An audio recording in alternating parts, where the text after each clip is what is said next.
mother in parliament in Kampala. Where is she today? We've been waiting to face her here. Where is she? Why is she running away? We need this matter to be debated. We need this matter to be debated. ALLIAN's criticism points to a growing divide between those who support the Speaker's leadership and those who believe that parliamentary rules and judicial decisions are being undermined. Thank you, Honorable. I rest my case. Thank you. And now, we are monitoring closely. We're not about to give up. Thank you. Now, Honorable colleagues, it remains to be seen how the Speaker and the Parliament will respond to these allegations, but the accusations are likely to steer further debate on the independence of Uganda's legislative body. Zasimwe, GNTV at 12. Thank you, Desire, for that report. Now in other news, Honorable Theodore Sechkubo, representing the people of Remiaga County, Zimbabwe District, says that the Speakers of Parliament delaying their censure motion or raise has hindered their submission at any cost. Honorable Theodore affirms that the more the motion delays, the better it becomes. Our reporter Desire has more. Thank you very much, Right Honourable Speaker, for allowing me this opportunity. Right Honourable Speaker, I rise on a matter that touches on the way this Parliament is proceeding. We had an issue, and indeed we came up with a motion in respect to our commissioners for the removal of our commissioners,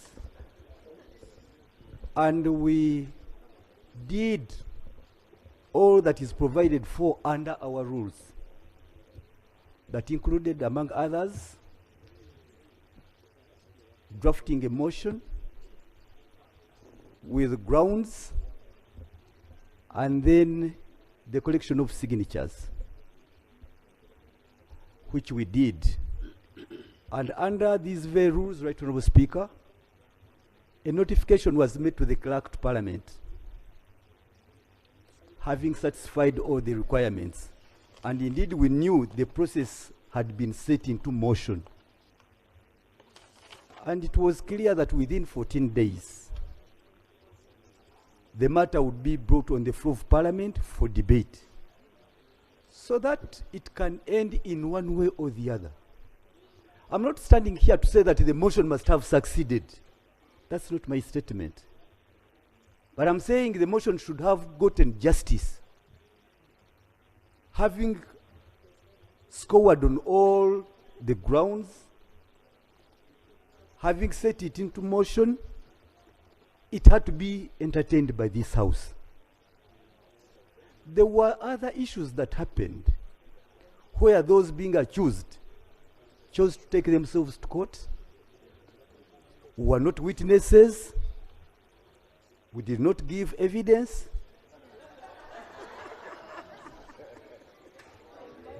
Thank you. But, Right Honourable Speaker, a motion supported by 186 signatures formed part of Parliament.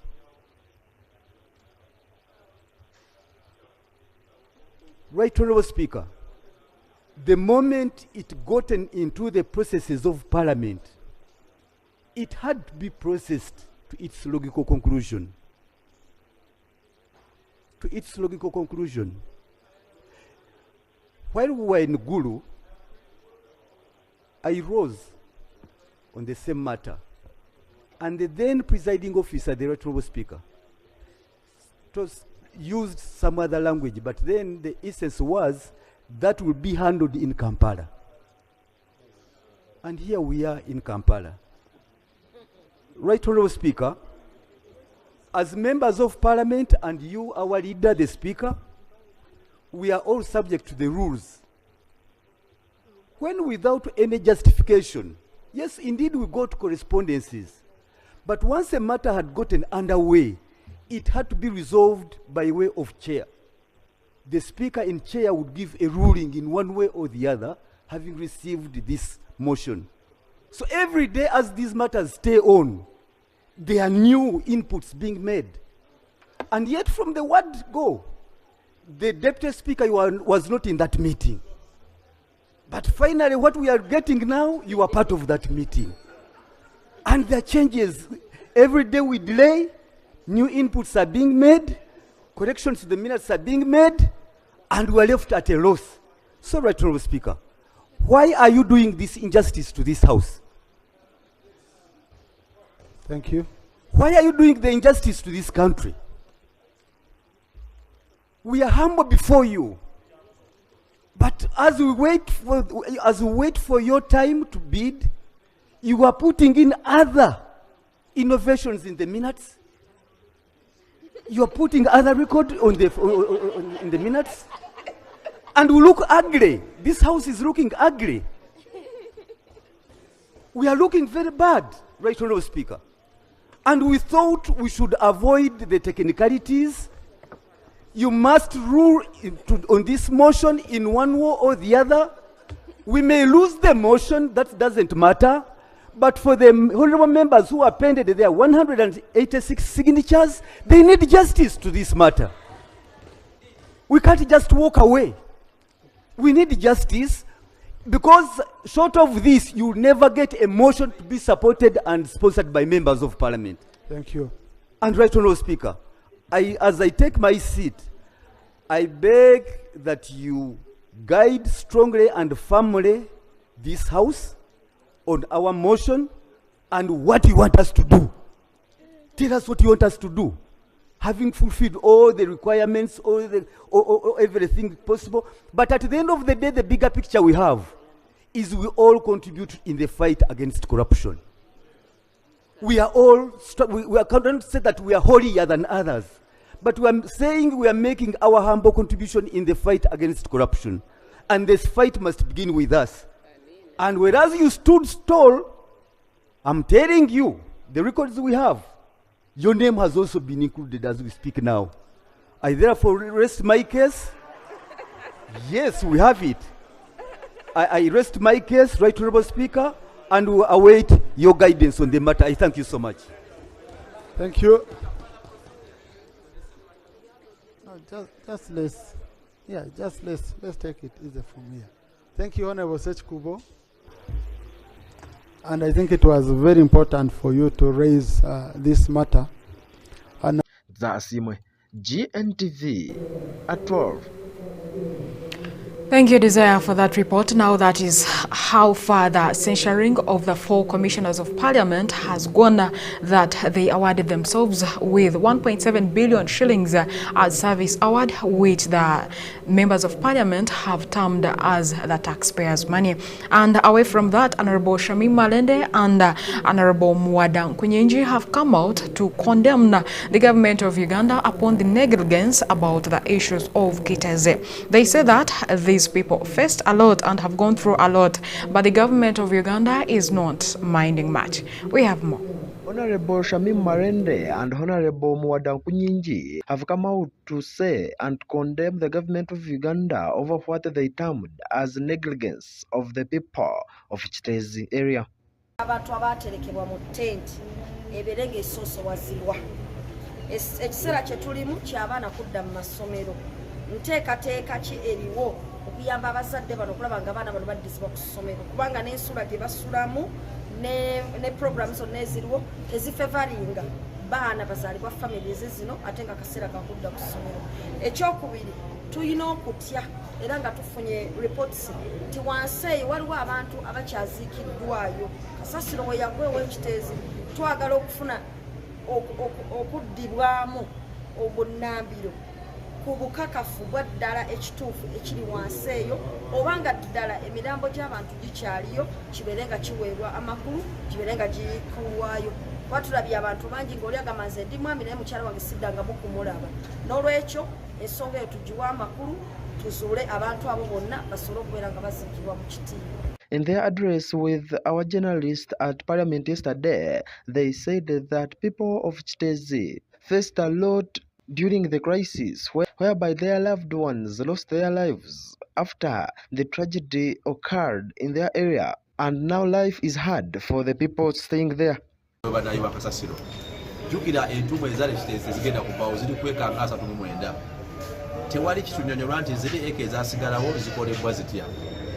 Kakati ate nawuliddeko abatuuze bwe babadde ebujo ne bagamba nti ate bagamba nti yali bomu, bagamba bateekayo bazuka 5 kwabalukako 3 kati ebbiri nayo batidde bezinaabaluka. Kati KCC etera kulambulula abazungu abakolera kye bali bakolaawo nayo kiri awo. Kasasiro no balinga nabo abamutya era balinga abamudduka obuddusi. Ekyo kiteeke wali wabbali. Abantu abalina amayumba gaabwe kati ababeera mu tenti, abantu bano nabo bali mulamu bwabwe bwa bulijjo, tebalina kuwangala bulamu bwabwe lubeerera mu tenti. Twagala ki ekikolebwa okulaba nti abantu bano babaliriribwa, basasulwe, abaali abapangisa babasasule bagende batandika obulamu obwa bulijjo, abalina amayumba n'amataka babasasule bagende batandika obulamu obwa bulijjo. Ne bannange saasira omusajja yali awangala ne mukyala we nga kati omusajja asula mu tenti eri kwaba abaawonawo nga tebaafa, ng'omukyala asula eri. Enteekateeka yonna ey'amaka tekyasoboka. Kati abo basaasire, okusoma kwatandise. Nabadde mu tenti olunaku lwajja abaana basukka mu 10 abali mu tenti. Abaana babano ba victim tebalina wakulaga mu kusoma. Mu kunyigiza nnyo Red Cross n'abo abali ku scene balowooza ku kyakutwala bano baana oba oliawo mu UPE schools. N'amasomero ge nakyalidde aga UPE gonna gagamba tegalina mmere, nti fees yes gavumenti egamba tewalina kubaawo fees, n'abaana bajja balina babawa kyebayita emmere. Amasomero gagamba tegalina busobozi kulabira abo baana, ate n'abazadde baabwe abamu baali bakola mu kasasiro tebakyalina mirimu. Twagala enteekateeka gavumenti gyekoze okulabirira abaana abo mu masomero gye banaagenda aga UPE, n'okulaba nti abafe enteekateeka ekolebwa okuyambako aga amasomero bikozesebwa kubanga namba yeyongedde abulakutire. Ekyokubiri mu bikozesebwa mu kusoma tewanabaawo nteekateeka nambwe, twagala lipooti nga ngazi. Naye ate KCC bwe yavaayo babigakaawo negamba nti eyongera ku kibayita buffer zone, yaleka bulesi bantu mu bunkenke, bo bagamba bugambi nti kati buffer zone. Buffer zone gye balangirira mita 2 nga zikola eka nga 9 almost eka 10. Amayumba agali ako abantu abo tebakyabakkiriza genda amayumba gaabwe, abasinga bali mu bunkenke. Kakati naye bakikomya wakati tebanyonyola criteria kyokubanga nebeera compulsory acquisition osooka n'oleeta value ne mubala. These members of parliament said that the life for the people of Chitezi is very hard as children no longer go to school. Even some men complain that they can't be with their women at night because there is no privacy. Okuba nti ebbanga lino lyonna liyise nga kati abantu abalina okuteekesa mu nkola tereza ensonga ya kasasiro mu kibuga bali mu kulwanagana. Abantu bali mu kugamba nti ate waliwo zino ssente za ttaka, bano bagamba lyafunibwa, bano bagamba tukyalinoonya. Kati ebintu bino bimalamu amaanyi. Kyetusuubira nti Prime Minister kimugambiddwa mu ripooti buli kintu ekireetebwa kibeere nga kiri comprehensive era nga kiggwerayo ddala. Naye okusookera ddala twagala okutunuulira esisitimu ey'okujja kasasiro mu kibuga, kuba kati emyala gyonna gyeyongedde okuzibikira, buli omu wasanga wasula kasasiro. Abantu abanyigirizibwa tebanaba kubeera nga bali compensated. Twagala ensonga ya compensation eyo yogerweko mu bulambulukufu bwayo ate eteekebwe mu nkola, kubanga abantu bafiirwa ebyabwe ate nakati abantu bakyafiirwa. So ensonga ezo zonna twagala zibeere nga zitunuulirwa. Of course waliwo issues ez'okutunuulira engeri kasasiro no gyayolebwamu, tenders zigabibwa zitya, tukyuseemu kaki mu bibaddewo. Tusobola okubeeko proposals ez'enjawulo ze tuteekamu ezikyusa mu ngeri gy'abadde ayolebwamu n'engeri tenders ezigabibwamu, ate n'endicyclinga ya kasasiro okumugyamu eby'omugaso nga maniwa. Tusuubira okuba nti ensonga ezo zonna zandibadde zitunuulirwa, naye ng'ate mu collection mu Kampala twetaaga collection centers oba points, nti omuntu n'awabeera nga badde alina kasasiro waliwo ga cans bwe bamanyi basobola okuteeka kasasiro oyo, then ne bano abalina okumugjawo babeera nga bamugjawo mu bulambulukufu ate mu biseera. Kuba n'ennaku za leero oba even before the Chitezi saga twalina reports okuva mu bantu baffe ab'e Kampala n'ebifo ebirala nti yadde basasulira kasasiro naye kasasiro abawulira tatwalibwa. So tusuubira okuba nti ensonga zonna zeetaaga okunogerwa eddagala ate mu bwangu ddala. Ronald for GNTV at all. We appreciate you to hear Ronald for that report. Now, away from that, the councillor of Bulenga in Wakiso District, Honorable Segawa Robert, has asked National Environment Management Authority officials, call it NEMA, to give his residents time as well as support as they look for where to settle after NEMA making new demarcations in wetlands. Residents have also come out to say something about their shifting. Okumanya wanema weita naffe wawe tulina okuyita tubenga tukola nga tumanyi nti tuli mu kifo ekituufu ekitaliimu kubuusabuusa nti eno tuli mu nnemo oba tetuli mu nnema. Leero tuli wano ennaku wadde Wambale ward tulagira ddala nti no pillars zikyaliwo era bali abatanaba kuzikuula laba baabano bakeepinga distance okuva ku boundary oba ku lusalosalo lwa wetland.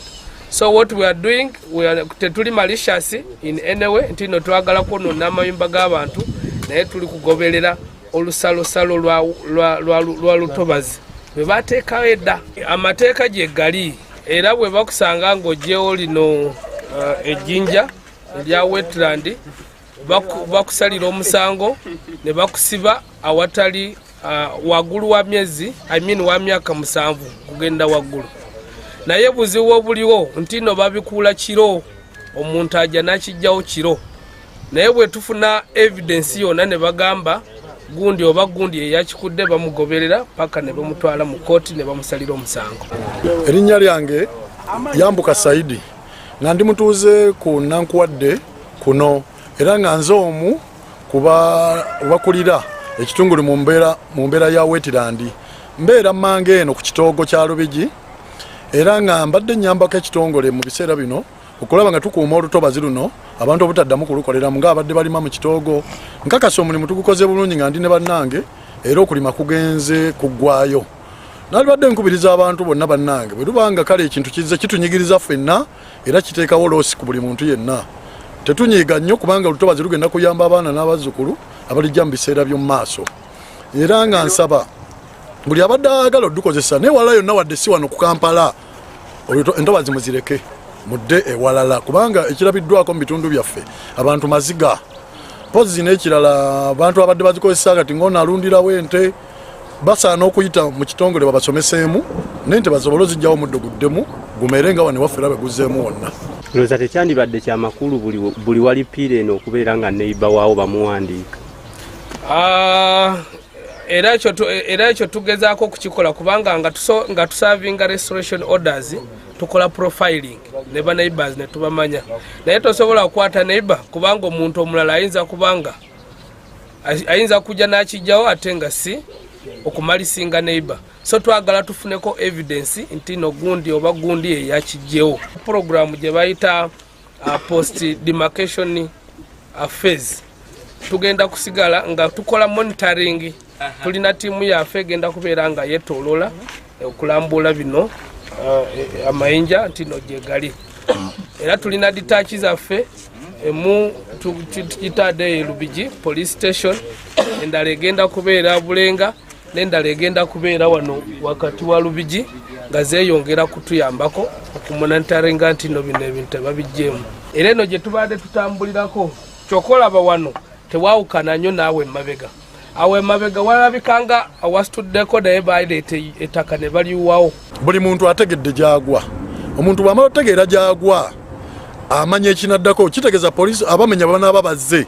Omuntu ayinza n'okubanga yajjawo dde ebibye. N'ekirala wakubanga ekintu kino kyo simanyi banakikola kizzeemu leeti kati abantu amba badde baazimba lwakuba simanyi kale baazimba mu bukyamu singa gavumenti ebadde esobola yali badde kale bawaayo akantu akatono omuntu wadde akapangisa enju n'ava waali naye omuntu omusanga n'ez'okupangisa tazirina naye nga bazze kumenya nga mwalaba abaana bali ku ssomero kati bino biseera byakuza abaana mu masomero omuntu abaana bagenda okunaana enju yaabwe teriiwo naye ng'ebintu biri wabweru basula bweru. Gavumenti eba esobola okugamba omuntu tumuweeyo waakiri akasente akatono ak'okupangisa asobole okuggyawo ebintu bye agende nga si ssente nnyingi nnyo eziremesa gavumenti kubanga omuntu oyo yajja tamanyi naye kati okulamba ate kuze luvannyuma ng'omuntu yazimbawo dda bambi obulamu bwe bwonna buzzaawo.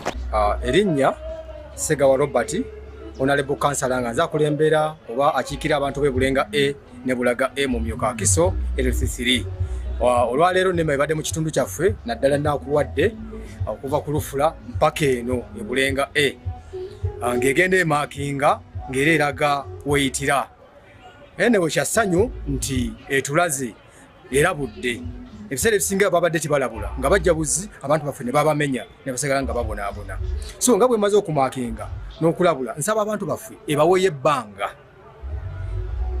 ebbanga nga tendaba kubamenya abantu beetereze beeseetinge ate n'ekirala olw'okuba nti baabaleka ne bazimba nga babalaba abantu bawangaliddewo emyaka 4 emyaka 3 mbadde nsaba tibamala nga bagobaganya batyo babaweeyo akantu akatono entandikwa omuntu afune wakola ki watandikira kyensaba n'ekirala nkubiriza banneyiba abaliraanye awo we bamakinze muyambeko okulaga abantu abapya abantu abagenda okujja n'okwesenza nti awo wa NEMA baleme kulugwamu nga bano abagenda okukola ki okulugwamu so kijja kuyamba nnyo okulaba nti abantu baffe tebanyigirizibwa era tebabeera mu mbeera eyeraliikirira so abantu bange bali mu bweraliikirivu bw'amaanyi nnyo naye tusaba aba NEMA mubaweeyo ebbanga ate n'ekirala mubaweeyo akantu bambi bafune bwebakola ki bwebatandikira tunasanyuka ng'ensonga eyo mugitadde mu ki mu nkola. Clinton Nahabwe Mjomba,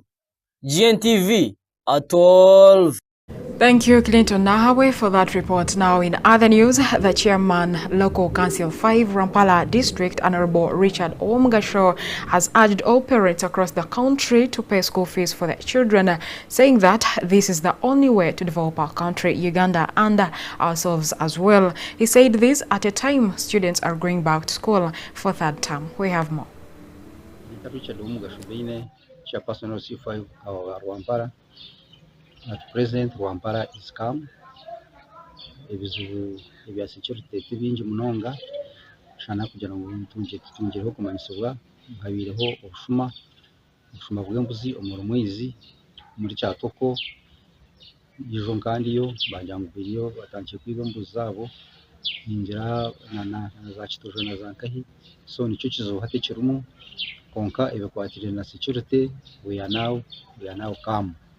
Apart from that, kandi ekindi ijo nyuma abazyo amashomero gigwire mu Rampala kandi abana bahumuraka nyamanyonga wazire bari ya stress ya school fees konkanye mbahamya mbagambara ngo muhumure urwo kweturwa tino umuntu urashushire fees zitakamusasa nanye no ngo wanzine nakushashura nazine sasa ahubwo kuba no kushango wazinaga konka muhumure fizi n'ikintu cyo gwetengesa abana nabatekwa kushoma abana batekwa kuzayishomero tekwa kubagunjura kugira ngo bategera mico mu gasho nyensia kandi ibyo natikosa korwa atabireho kushashura atabireho kushohoza mbwenu abo kushashura fizi mu muri kandi anyira kwishengereza abazire ngo aho sente izbagire zitugire kwereza abantu za PDM sente za PDM no uzihayo nicyo kuzakora either waziyo kuza improve umwana gwawe either waziyo kuzakora rutoke either waziyo kuza umukusto mu mpunu either waziyo kugura embuzi